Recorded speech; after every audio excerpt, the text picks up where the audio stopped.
అందరికీ నమస్కారం. ఈరోజు మనం ఎప్పుడూ కూడా మననం చేసుకునేటువంటి మంచి శ్లోకము, మంత్రము ఏదైనా కానివ్వండి, పెద్దలు నేర్పించినటువంటి విషయాన్ని మన పిల్లలకి మనం నేర్పుతూ ఈ 4 విషయాల గురించి 2 మాటలు మీ దగ్గర పంచుకోవాలనుకుంటున్నాను. మాతృదేవో భవ, పితృదేవో భవ, ఆచార్య దేవో భవ, అతిథి దేవో భవ. మరి మన కళ్ళెదురుగా చూస్తున్నాము. ఈ కలికాల ప్రభావము, మనుషుల్లో కొరవడినటువంటి ప్రేమాభిమానాలు, డబ్బు చుట్టూ తిరిగేటువంటి బంధాలు, ఒకరిని మోసం చేసుకునేటువంటి ఈ మానవ సంబంధాల నడుమ మనము జీవితాన్ని వెళ్ళదీసేటువంటి రోజులు మనకు వచ్చినాయి. వీటిని మనము ఏ విధంగా మనము మన జీవితంలో అన్వయించుకొని ముందుకు వెళ్ళాలి అంటే, తప్పకుండా మనమైతే మాతృదేవో భవ, పెద్దలు చెప్పిన ఈ మాటను 100కి 200% గౌరవించి మన భవిష్యత్ పిల్లలకి నేర్పించాల్సినటువంటి బాధ్యత మన మీద ఉంది. కానీ ఈ కలి ప్రభావం చేత చాలామంది అనేక రకాలైనటువంటి విషయ వాసనలకు గురయ్యి, కొంతమంది తల్లుల యొక్క ప్రవర్తన ఆ వాక్యానికి గౌరవాన్ని తగ్గించేలాగా ప్రవర్తిస్తున్నారు. కానీ ఈ ప్రపంచంలో జంతురాశిలో కావచ్చు, మనుష్య జాతిలో కావచ్చు, ఈ 84 లక్షల జీవరాశులు అన్నిటిలో కూడా అంటే అమ్మ ప్రేమ దేవుని ప్రేమ కంటే కూడా గొప్పది. ఈ తప్పకుండా ఇక్కడ మనం కర్మ సిద్ధాంతాన్ని మధ్యలోకి తీసుకురావాల్సిందే. ఇక రెండవది పితృదేవో భవ.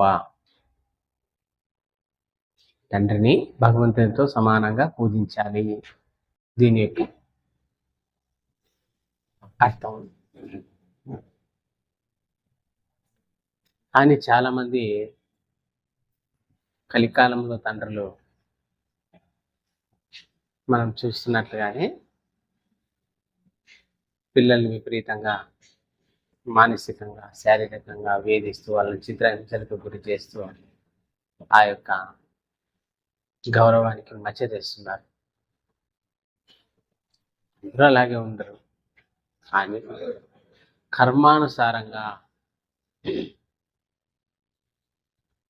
వారి ప్రారంభ కర్మలను అనుసరించి కూడా ఈ విధంగా జరిగే అవకాశం ఉంటుంది.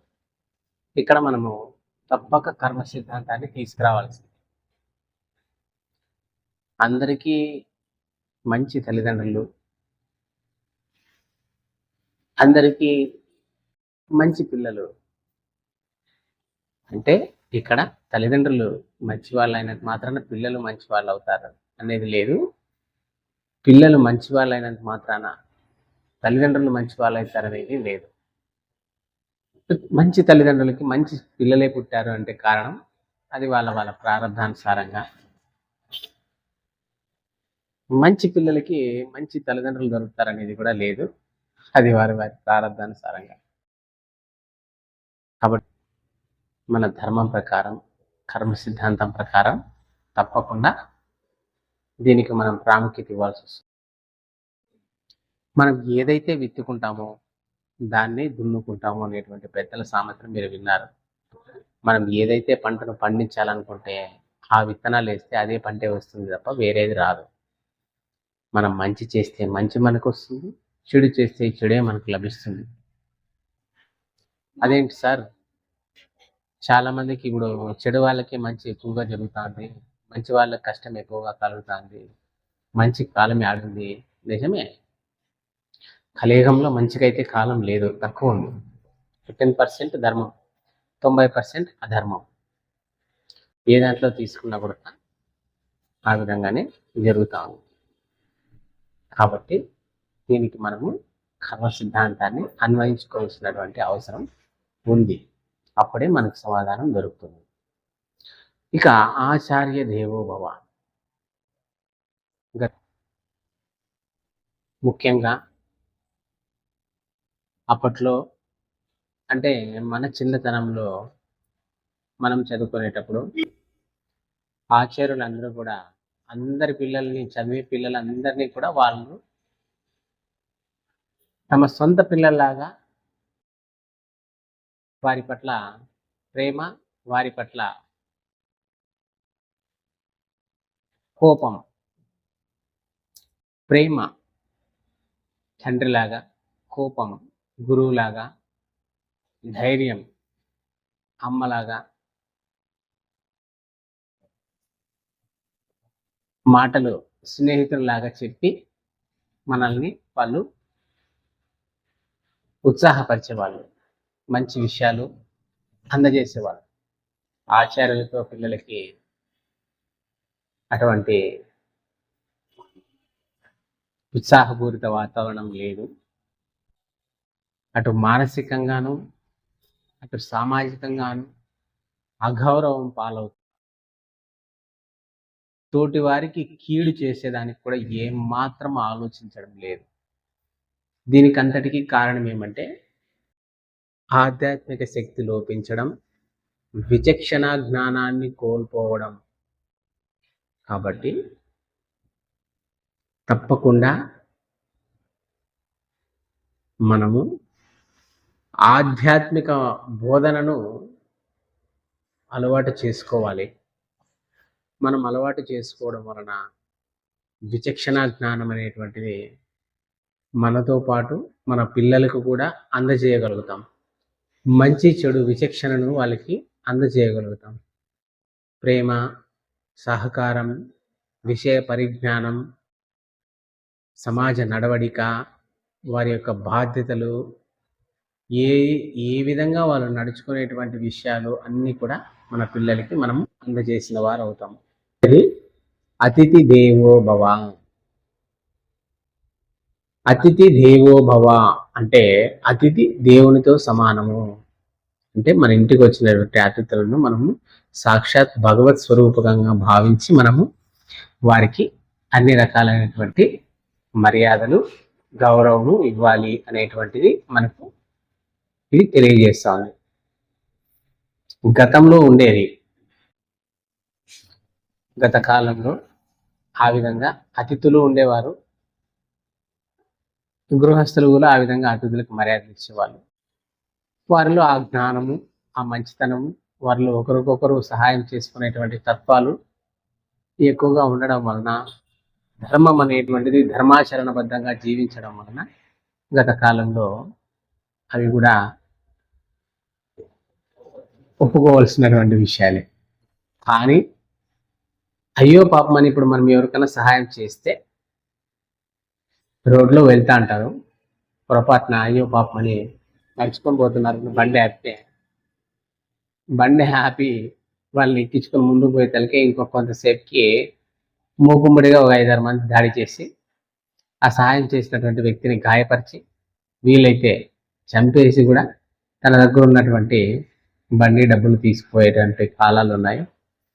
కారులో పోతూ పాపం అర్ధరాత్రి అని చెప్పి లిఫ్ట్ ఇస్తే సేమ్ ఇదే విధంగానే వాళ్ళను కూడా చంపివేసి వాళ్ళ కుటుంబాన్ని మొత్తం నాశనం చేసే సందర్భాలన్నీ కూడా మనం పేపర్లలో చూస్తున్నాం. మరి మనం ఏ విధంగా అతిథి దేవో అనాలి అంటే అందరికీ ఆతిథ్యం ఇమ్మని కాదు. ఇక్కడ మన ఇంటికి వచ్చినటువంటి మన బంధువు, మన పిల్లలు, మన ఫ్రెండ్స్, మన స్నేహితులు, వారికి మన ఇంటికి వచ్చినప్పుడు మజ్జిగో నీళ్ళు, తినేటప్పుడు వస్తే పిడికిడ అన్నము, మనకు కలిగినది ఇంట్లో ఏదైనా వాళ్ళకి గౌరవం ఇవ్వాలని పెద్దలు చెప్పినారు. తప్ప తెలియని వాళ్ళందరికీ కూడా సహాయం చేసి నువ్వు సమస్యలు కొని తెచ్చుకోవద్దని కాదు. ఎందుకు మరి ఈ కాలం ఇంత విపరీత ధోరణిలో పెరిగిపోతా ఉంది? విపరీతమైన గుళ్ళు ఏర్పడుతున్నాయి. విపరీతమైనటువంటి పూజలు, హోమాలు, యజ్ఞయాగాలు, ఎక్కడ చూసినా భజనలు. ఆ, మొత్తం ఎన్ని ధార్మిక సంఘాలు ఉన్నాయో అవన్నీ కూడా వాటి శాయశక్తిలో కూడా ప్రయత్నం చేస్తూ ఉన్నాయి. మరి ఎందుకు ఈ విధంగా విపరీతమైనటువంటి ధోరణిలోకి మన సమాజం వెళ్ళిపోతా ఉంది? ఒకప్పుడు స్వేచ్ఛగా తిరిగే వాళ్ళం. ఇప్పుడు ఎక్కడ కనబడితే అక్కడ ఒంటరిగా ఉన్నా, జంటగా ఉన్నా, గుంపులుగా ఉన్నా కూడా భయం భయంగా జీవిస్తున్నాం. ఎక్కడి నుంచి వచ్చి ఎవరేం చేస్తారో అనేటువంటి ఒక గందరగోళంలోకి మనం పడిపోయాం. నిజంగా ఇది చాలా చింతించాల్సిన విషయం. అలాగే మరింత జాగ్రత్తగా భయభక్తులతో ఉండాల్సినటువంటి విషయం కూడా మనము తెలుసుకోవాలి. మరి ఇదేనా మన భవిష్యత్ తరాలకు మనం ఇచ్చేటువంటి ఆ యొక్క బ్రతుకు అంటే? ముమ్మాటికి ఇది తప్పు. అన్ని సౌకర్యాలు కలిగించే ఆధునికతను అందిపుచ్చుకొని మరింత ప్రజ్వలంగా ముందుకు పోతూ అన్ని రంగాల్లోనూ మనం అభివృద్ధిని సాధిస్తూ పోతుంది. కానీ తను ఒక మనిషి తను చేయాల్సినటువంటి గుర్తెరగాల్సినటువంటి బాధ్యతలు, విషయాలు అన్నీ గాలి కొదిలేసి సామాజిక పరంగా ఎంత వీలైతే అంతగా విచక్షణారహితమైనటువంటి పనులు చేస్తూ అటు ప్రజలకి, అటు భూమాతకు తీరనైనటువంటి అన్యాయం చేస్తూ మనము చేసేటువంటి పనులన్నీ కూడా మన భవిష్యత్ భావి తరాలను, వారి యొక్క ఆత్మవిశ్వాసాన్ని, వారి జీవితాన్ని పణంగా పెడతాయనేటువంటి విషయంలో ఏమాత్రము సందేహం లేదు. మనకు స్వార్థం ఉండాలి, తప్పు లేదు. కానీ అవతల వాళ్ళు బ్రతుకును కూడా లాక్కుని బ్రతికేటంత స్వార్థం అయితే ఉండకూడదు. మనతో పాటు 10 మంది బ్రతకాలి, అందరము బాగుండాలి, అందులో మనము ఉండాలి. ఆధ్యాత్మిక జీవితంలో మనము కూడా మన పిల్లలకి సామాజికంగా అన్ని కార్యక్రమాలు చేపట్టి వాళ్ళలో మంచి చెడ విచక్షణ తెలపడానికి ఇంతమంది మహానుభావులు ఒక పక్క ప్రయత్నం చేస్తూ మనలో ఉండేటువంటి ఆ యొక్క ఛాందస భావాలన్నింటినీ తొలగించి, మన అజ్ఞానాన్ని తొలగించి మనల్ని జ్ఞానం వైపుగా ప్రయాణించేసేందుకు వాళ్ళు మన వైపు ఎంతో ప్రయాసపడి ఆ మాటలను మనకు చేరుస్తున్నారు. అయినా కూడా మనలో ఏ మార్పు రాకపోకుండా చాలామంది ఈ విధంగా ప్రవర్తిస్తున్నారు అనేటువంటి విషయాలు పేపర్లో తెలుసుకున్నప్పుడు చాలా బాధగా అనిపిస్తూ ఉంది. కాబట్టి ఫస్ట్ మార్పు మనతోనే మొదలవ్వాలి. మనం అందరం కూడా ఆధ్యాత్మికమైనటువంటి విషయాలన్నింటినీ గురించి కూడా తెలుసుకుంటూ మన మనస్సుని, మన శరీరాన్ని మన అదుపులో పెట్టుకుని మన సంసారాలను, మన పిల్లలను, వాళ్ళ యొక్క బాధ్యతలను గుర్తెరిగి సక్రమమైనటువంటి ప్రవర్తనను పెంచేలాగా ప్రయత్నం మాత్రమే మనం చేయగలుగుతాం. కానీ మన ప్రయత్నం మన చేతిలోనే ఉంటుంది, ఆ తర్వాత దైవ నిర్ణయం. కానీ ఏం జరిగినా కూడా కర్త వారి ప్రవర్త కర్మానుసారంగా జరుగుతుంది. జరిగేదాన్ని ఎవరు అడ్డుపెట్టినా ఆపలేరు. అది జరగదు అని భగవంతుడు నిర్ధారించిన తర్వాత ఎంతమంది ప్రయత్నం చేసినా కూడా జరగదు అని భగవాన్ రమణ మహర్షి గారి మాటలను మనం ఈ విషయంగా మననం చేసుకుందాం. కాబట్టి మనవంతు మనంగా వీటన్నిటినీ కాపాడుకోవాల్సినటువంటి బాధ్యత మన అందరి మీద ఉంది. కాబట్టి సక్రమమైనటువంటి మార్గంలో మనం నడుస్తూ మన పిల్లలందరినీ నడిపిస్తూ ఎదుటివారికి మార్గదర్శకంగా ఉండేందుకు మనం ప్రయత్నం చేయాలనేటువంటిది మన పెద్దలందరూ మన ఆధ్యాత్మిక నిలయమైనటువంటి మన భారతదేశంలో అపారమైనటువంటి ఆధ్యాత్మిక సంపదలకు నిలవైన మన భారతదేశంలో మనము జీవిస్తున్నాం కాబట్టి ఈ యొక్క దేశ చరిత్రను కలకాలం వర్ధిల్లేటట్టుగా చేయడం మన అందరి బాధ్యతగా ఆధ్యాత్మికవేత్తలందరూ కూడా మనల్ని ఉత్సాహపరిచి మనకు అన్ని విషయాలు తెలియజేసి మనం ముందుకు వెళ్ళేందుకు ప్రయత్నం చేస్తున్నారు. వాళ్ళందరికీ కూడా శిరస్సు వంచి వారి పాదాలకు నమస్కారం చేసుకుంటున్నాను.